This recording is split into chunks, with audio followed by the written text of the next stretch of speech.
My eyes were closed, and I was just sitting, talking to God, asking Him, saying, Lord, just let me into the heavenlies.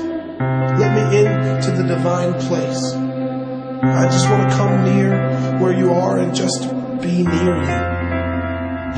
And He said, reminding me where I stand, He said, behold, I stand at the door and knock.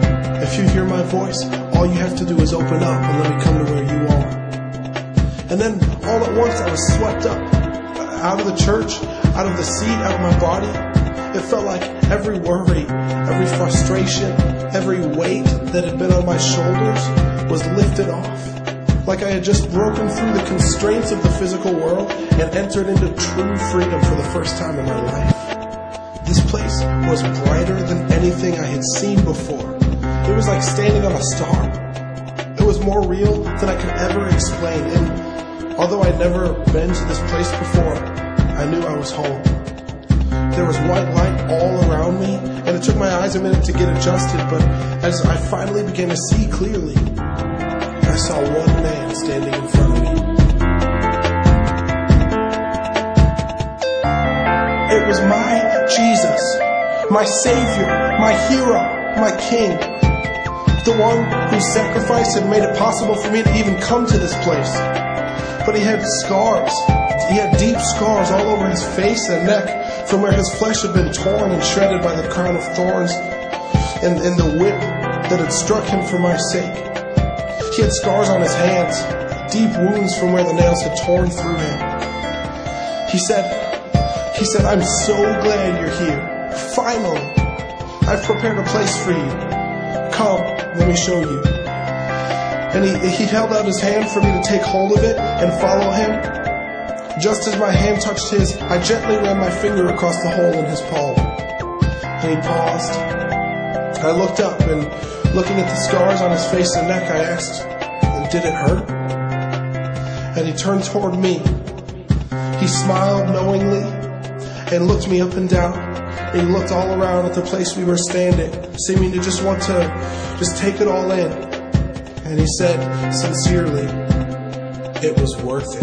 It was worth it. He said, it was worth it. And to this day, I just can't get over the honesty in his voice. To think that the Son of God, the prophesied Messiah, the King of Kings and the Lord of Lords would look at me and think that I was worth the death he suffered. That with every blow, as the nails dug deeper into his hands and his feet, he was crying out, this is worth it. That with every crack of the whip, as it tore flesh from his back, he was crying out, this is worth it. Or that as the rod struck his head each time, driving the crown of thorns deeper into his skull, and as the guards mocked and spit on the Son of God, he would be looking steadfastly at the big picture, with eyes focused and mind made up, simply declaring, you are worth it. I don't want to overcomplicate things. I think we can tend to add so much to the simple truth of Christ's heart that we lose who he really is. I also think that we take this simple truth lightly because it seems cliche or like it's too good or too simple to be true.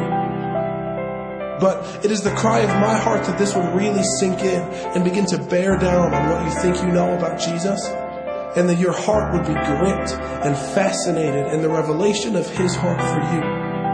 The simple truth of Christ's heart is that he loves you unconditionally, unrelentingly, and passionately. And that when he looks at you and remembers the blinding pain, the public humiliation, and the torturous death he suffered, he cannot help but cry out, you are worth it.